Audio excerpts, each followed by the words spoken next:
Now for more, Hans Despain joins us. He's an economist and lecturer at the University of Massachusetts Amherst. Hans, welcome to the program. Thank you, Sean. Happy to be here. So firstly, U.S. Republicans have floated legislation to make changes in child labor laws, basically opening the door to allow teens to work longer hours each day.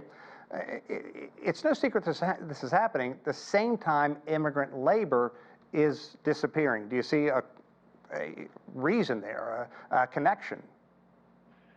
Well, absolutely. I think the main thrust behind it is not just child labor, to increase the child labor hours, but to weaken the labor protections that are in place, I think, is the primary goal.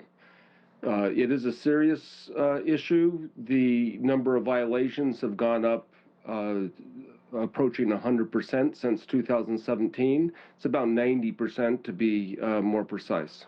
So we're talking in the service industry, farms, perhaps other fields. What's the reaction to having kids work these kind of jobs, especially in the kind of numbers that you're just talking about, 100% increase in the last number of years? Yeah, the main industry with the violations is food service. There's a couple of equity firms that are in financial control of restaurants.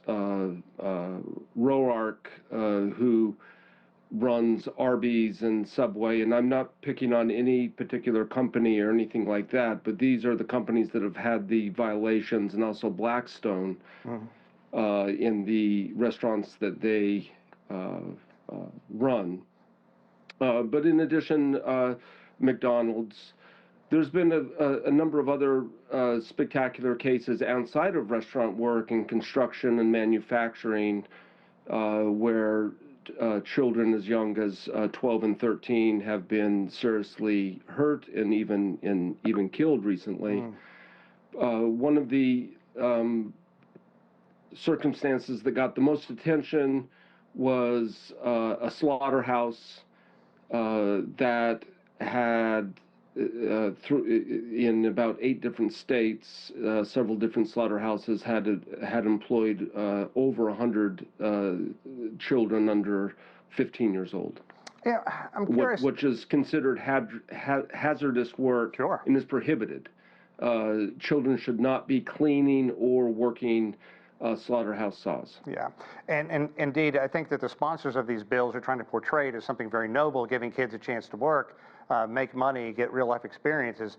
But how may these changes influence industries that rely heavily on teen workers? I mean, I've had a job since I was 15, right, and I regularly work past 7 p.m.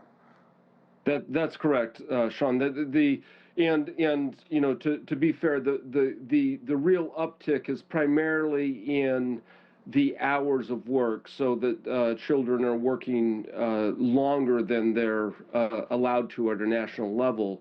And throughout the United States, there's 28 states that have proposed, 12 that have passed relaxation of labor laws, primarily just to allow kids to work, you know, on a school night and these sorts of things.